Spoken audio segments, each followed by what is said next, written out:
నమస్కారం, city news కి స్వాగతం. ఈనాటి వార్తా విశేషాలు. ఎవరైతే రేషన్ కార్డు పెంచుకున్న వాళ్ళు ప్రజలు అన్న మాటకి మాకు కార్డు రాలేదు అని చెప్పకుండా వాళ్ళు 1వ తారీఖు నుంచి మన సచివాలయం దగ్గర అప్లై చేసుకోవాలని చెప్తున్నారు. అంతేకాకుండా కార్డు వచ్చిన వాళ్ళకి ఇంటికి వచ్చి ఇస్తామని చెప్తున్నారు. వస్తున్న ఆ సమాచారాన్ని, డేటాని అనుక్షణం పర్యవేక్షించుకుంటూ రాష్ట్ర వ్యాప్తంగా చేసే అనేక కార్యక్రమాల్లో భాగంగా పౌరులందరికీ కూడా ప్రతి నెల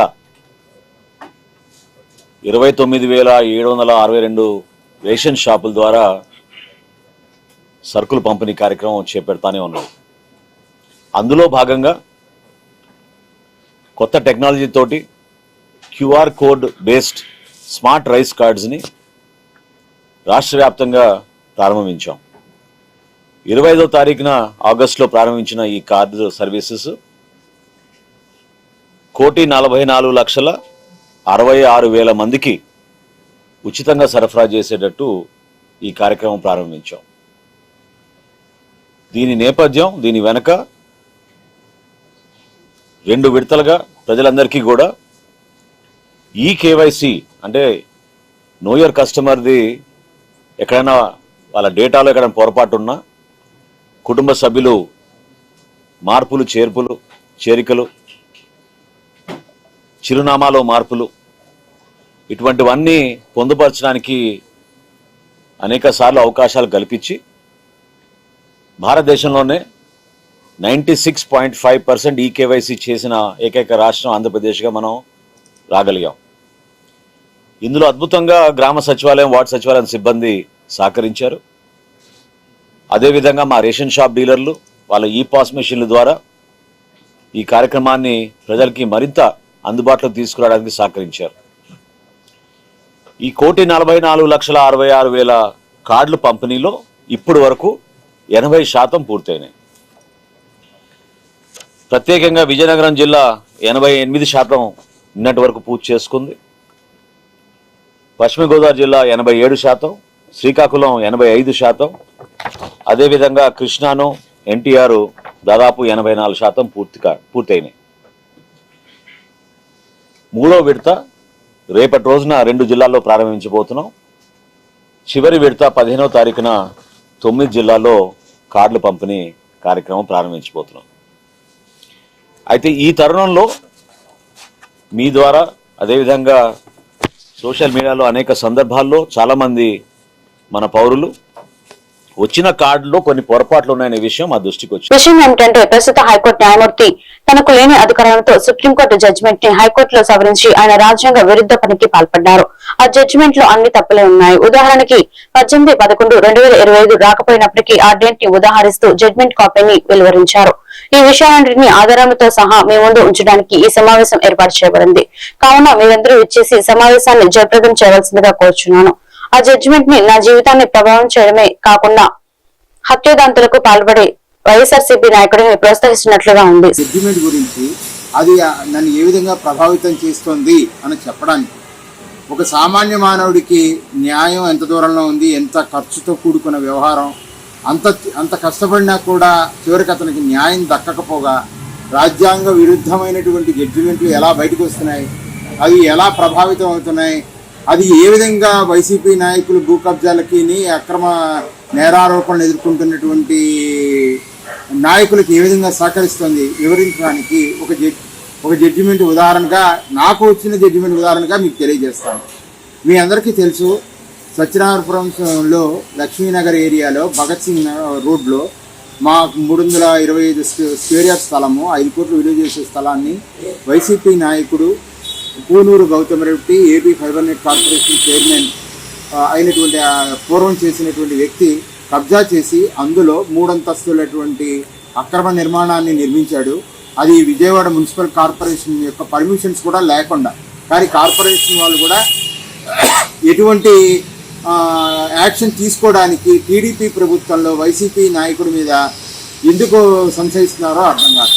ఆ ప్రాసెస్లో ఏం జరిగిందంటే, డిఫరెంట్ కోర్టు కేసులు, డిఫరెంట్ వ్యవహారాల్లో నాది కొంచెం పైచేయిగా వచ్చినప్పుడు అతను ఫ్రస్ట్రేషన్కి గురయ్యి 6/11/24 నా మీద హత్యా ప్రయత్నం చేశారు. ఆ హత్యా ప్రయత్నంలో 24 లక్షల చేతులు మారాయని, 8 మంది సుపారీ గ్యాంగ్ పాల్గొన్నారని 14/11/24న కమిషనర్ ఆఫ్ పోలీస్ గారు ప్రెస్ మీట్లో తెలియజేశారు. ఇదే విషయమై కేసు రిజిస్టర్ అయింది సత్యనారాయణపురం పోలీస్ స్టేషన్లో 364/2024 కింద. సరే, ఆ ప్రాసెస్లో అతని మీద కేసు రిజిస్టర్ అయిన తర్వాత యాంటిసిపేటరీ బెయిల్ కోసం హైకోర్టును అప్రోచ్ అయ్యారు. ఆ హైకోర్టు వారు కూడా అతన్ని యాంటిసిపేటరీ బెయిల్ని రిజెక్ట్ చేశారు. ఇప్పుడు నేను మీకు ఆ కాపీ ఇస్తాను, సీక్వెన్స్ ఆఫ్ ఈవెంట్ని వివరిస్తూ ప్రెస్ నోట్ రిలీజ్ చేస్తాను. అందులో అన్ని విషయాలు డీటెయిల్గా చెప్పబడ్డాయి. అది మీరు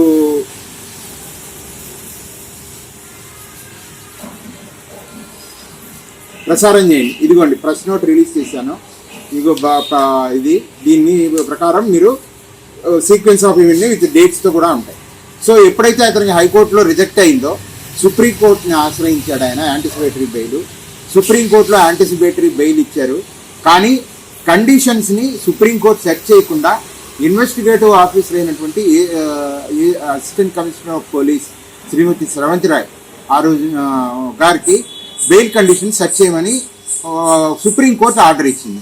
సుప్రీంకోర్టు ఆర్డర్ కనుగొని ఎంతసేపు 2 ఆధిపత్య పార్టీలైన అగ్రవర్ణాలకు సంబంధించిన పార్టీలే అధికారంలో చొక్కాలు మార్చుకుంటున్నాయని, ఎవరు అధికారంలోకి వచ్చినా దళితులు సామాన్యులపై దాడులు ఎక్కువైపోయాయని, దీనిని నిరసిస్తూ ఈ నెల 24వ తారీఖున విజయవాడలో దళిత రణబేరి భారీ బహిరంగ సభ నిర్వహిస్తున్నామని గుడివాడలో బహుజన్ సమాజ్ పార్టీ కార్యాలయంలో పోస్టర్ను విడుదల చేసిన నియోజకవర్గ బీఎస్పీ అధ్యక్షులు ఎం మరియబాబు. కావున నియోజకవర్గ ప్రజలందరూ హాజరై సభను జయప్రదం చేయాలని తెలియజేశారు.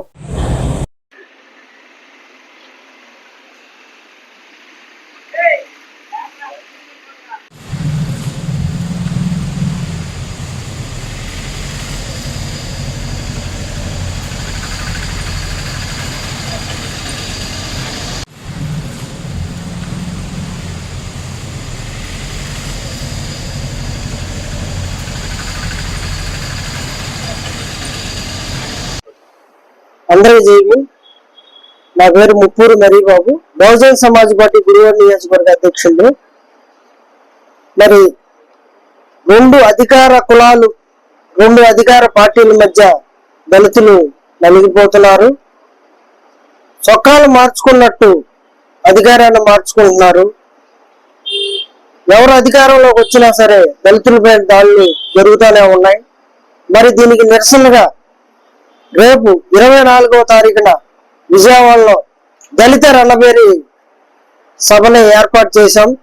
మరి కావున ఈ యొక్క దళిత రణబేరి సభని గుడివాడ నియోజకవర్గ ప్రజలందరూ సక్సెస్ చేయాలని, ప్రతి ఒక్కరూ ఈ కార్యక్రమంలో పాల్గొని సక్సెస్ చేయాలని కోరుకుంటూ జై భీమ్, జై భారత్.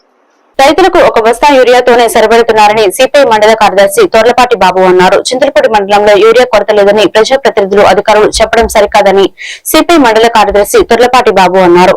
చింతలపూడి పట్టణంలో సిపిఐ కార్యాలయంలో ఆయన గురువారం విలేకరులతో మాట్లాడుతూ చింతలపూడి పట్టణం గ్రోమర్ నందు రైతులు క్యూలైన్లో నిలబడి ఉన్నారని, వారికి ఎన్ని ఎకరాలు ఉన్నా ఒక పట్టాదార్ పాస్ పుస్తకాన్ని 1 బస్తా యూరియా మాత్రమే ఇస్తున్నారని అన్నారు. ఎక్కువ భూమి ఉన్న రైతుల పరిస్థితి ఏంటని ఆయన రాష్ట్ర ప్రభుత్వాన్ని ప్రశ్నించారు. తక్షణం యూరియా కొరతను నివారిస్తూ రైతులకు ఎంత మేరకు అవసరమో అంత యూరియాను సరఫరా చేయాలని రాష్ట్ర ప్రభుత్వాన్ని డిమాండ్ చేశారు. వెంటనే రైతులకు యూరియా కొరతను నివారించి ఎక్కువ భూమి ఉన్న వారికి సరిపడా యూరియాని సరఫరా చేయాలని డిమాండ్ చేశారు. ఈ కార్యక్రమంలో జంగా రామచంద్రారెడ్డి తదితరులు పాల్గొన్నారు.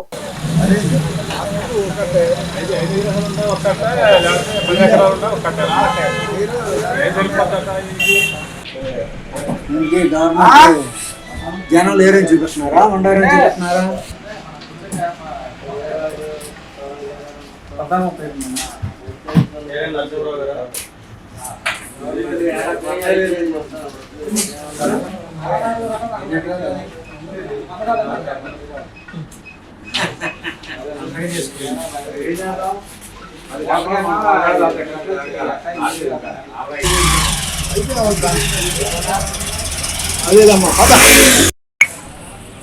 రాష్ట్రంలో యూరియా కొరత లేదని చెప్పి ప్రజాప్రతినిధులు, అధికారులు చెప్తున్నారు. కానీ ఈరోజు చింతలపూడి మండలంలో ప్రైవేట్ షాపుల్లో కానీ, డిసిఎంఎస్లో కానీ, సొసైటీల్లో కానీ ఎక్కడా కూడా యూరియా లేదు. చింతలపూడి పట్టణంలో రోమూరు వద్ద యూరియా సరఫరా చేస్తున్నారు. కానీ ఇక్కడ కూడా ఒక రైతుకి ఎన్ని ఎకరాలు ఉన్నా కానీ ఒక్క యూరియా కట్ట మొత్తం ఇస్తున్నారు. ఆ యొక్క రైతు పాస్బుక్, మన ఆధార్ కార్డు తీసుకొని తమ్మేయించుకొని అంటే ఒక ఎకరం 2 ఎకరాలు ఉన్న వాళ్ళకి ఒక కట్ట సరిపోద్ది. ఆ పైన ఉన్నటువంటి రైతుల పరిస్థితి ఏంటి? ఆ రైతులు ఏమైపోవాలా? కాబట్టి ఈ యొక్క రైతులకి ఎంత యూరియా అయితే అవసరం ఉందో తక్షణం రైతులకు కొరత లేకుండా యూరియాని సరఫరా చేయాలి. యూరియా సరఫరా చేయని పక్షంలో రైతాంగంతో కలిసి భారత కమ్యూనిస్ట్ పార్టీ సిపిఐ ఆందోళన సిద్ధంగా ఉందని చెప్పి ఈ రాష్ట్ర ప్రభుత్వాన్ని హెచ్చరిస్తున్నాం. ఇప్పుడు గ్రోమోరు షాప్ ఎదురుకుంటా జనం లైన్లో నిలబడి ఉన్నారు. తీరా అక్కడ చూస్తే జరిగే పరిణామం ఏంటయా అంటే ఒక్కొక్క పాస్బుక్కి ఒక్కొక్క కట్ట ఇస్తారట. పాస్బుక్ లెక్క ఏమిటో నాకు అర్థం కాల. 10 ఎకరాలు ఉన్న పాస్బుక్కి ఒక్క కట్ట ఏ మూలకు వస్తుందో ఒక్కసారి రైతు వారీగా మనం ఆలోచించాల్సిన అవసరం ఉంది. అలాగే ఇవాళ రైతులు లేడీస్ పేరుతో పెట్టుకొని ఉంటాయి భూములన్నీ. ఆ లేడీస్ వచ్చి ఇక్కడ లైన్లలో నిలబడగలరా?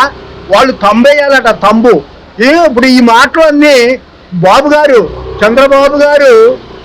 చంద్రబాబు గారు నిన్నగాక మొన్న ఇచ్చిన స్టేట్మెంట్ చూస్తే యూరియా లేదన్న వాళ్ళని తాట తీయండి అంటే, యూరియా లేదని ఎవరైనా ఆందోళన చేసినా ఎవరన్నా చెప్పినా వాళ్ళ తాట తీయండి అని పెద్ద పెద్ద ఉపన్యాసాలు నిన్న వేదికల మీద చెప్పారు. ఇప్పుడు ఇవాళ పరిస్థితి ఎట్లా ఉంది? ఇవాళ లోపలికి వెళితే ఒక్కళ్ళకు కూడా సంతృప్తికరంగా యూరియా మేము తెచ్చు. గవర్నమెంట్ వారికి తెలియజేయందేమనగా రైతులు చాలా ఇబ్బంది పడుతున్నారు. యూరియాలు లేక ప్రతి వాళ్ళు ఆడవాళ్ళు కూడా రమ్మనంటే ఇక్కడికి ఆడవాళ్ళు రాలేక వాళ్ళు మానేస్తున్నారు. మగవాళ్ళు వచ్చి 10 ఎకరాలు ఉన్నా కూడా పాస్ పుస్తకం మీద ఒక కట్టే ఇస్తానంటున్నారు. దయచేసి గవర్నమెంట్ వారు ఈ రైతుల్ని ఓడు మన్నించి యూరియా సరఫరా చేయవలసిందిగా కోరుతున్నాం. Tantipudi foundation for Bahujan welfare ఆధ్వర్యంలో నిర్వహించిన 2047 నా కళ భారతదేశం వ్యాసరచన పోటీలలో విజేతలైన విద్యార్థులకు బహుమతులు బుధవారం అందజేశారు. చింతలపూడి పట్టణంలో స్థానిక లయన్స్ క్లబ్ లో ఈ కార్యక్రమాన్ని నిర్వహించారు. మొదటి బహుమతి Mary Immaculate school B Harshitha గెలుచుకునగా, ద్వితీయ బహుమతి శశి స్కూల్ ఏ దినేష్ కార్తిక్, తృతీయ బహుమతి వై లోకేష్ గెలుచుకున్నారు. విజేతలకు నగదు మరియు మహానుభావుల జీవిత చరిత్ర పుస్తకాలను బహుమతులుగా అందించారు. ఈ సందర్భంగా ఫౌండేషన్ సెక్రటరీ వరప్రసాద్ మాట్లాడుతూ ఈ యొక్క కార్యక్రమాన్ని ఇండియన్ ఆర్మీకి అంకితం ఇస్తున్నామని అన్నారు. ఈ కార్యక్రమంలో విద్యార్థులు వారి యొక్క ఉన్నతమైన ఆలోచనలు, దేశం పట్ల ఉన్న ప్రేమ బాధ్యతలను చక్కగా ప్రతి విద్యార్థి తెలియపరిచారని, వారందరూ ఉన్నత శిఖరాలను చేరాలని మనస్ఫూర్తిగా కోరుకుంటున్నానని తెలిపారు.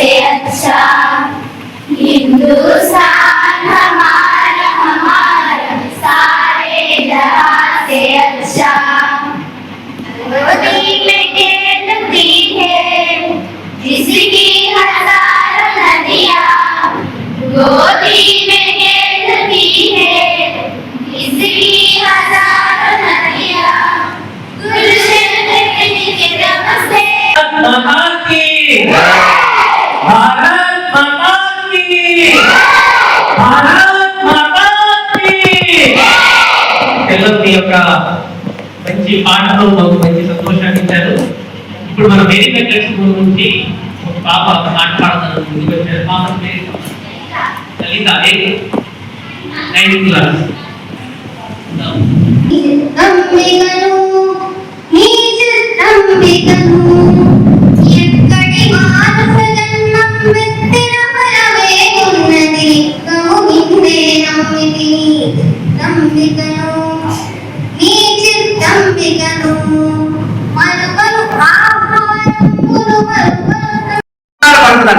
ఒక క్యారీ బ్యాగ్ భూమిలో కలవడానికి, అలాంటి క్యారీ బ్యాగులు ఒక 30 సంవత్సరాల క్రితం లేవు.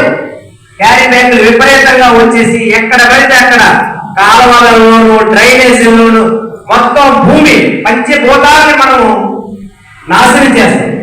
ఆ పంచభూతాలని మనం నాశనం చేయకూడదు. క్యారీ బ్యాగులు వాడకుండా సంచులు పట్టుకెళ్ళాలి. అదే పర్యావరణ పరిరక్షణ. పూర్వం అయితే నేను చాలా బాధపడ్డానండి. వర్షం పడుతుంది, ఎంతో కొన్ని నెలల నుంచి శ్రమ చేశాను, జరుగుతుందా జరగదా ఏంటి ఇలా జరిగిందని. కానీ దేవుడు పరీక్ష పెట్టాడు అనుకున్నాను. కానీ మన సంకల్పం గట్టిదైతే ఎలాంటి అవరోధమైనా కానీ మనకి ఏం చేయలేదని, వాతావరణంగా ప్రకృతి కూడా మంచి మనసుతో చేసి సహకరిస్తుందని, వర్షాన్ని కూడా కాసేపు ఆపి ఇచ్చిన మీరందరికీ ప్రత్యేకంగా మేము ఈ కార్యక్రమం. ఈ వార్తలు ఇంతటితో సమాప్తం. మరొక బిల్టన్ మళ్ళీ కలుద్దాం. నమస్కారం.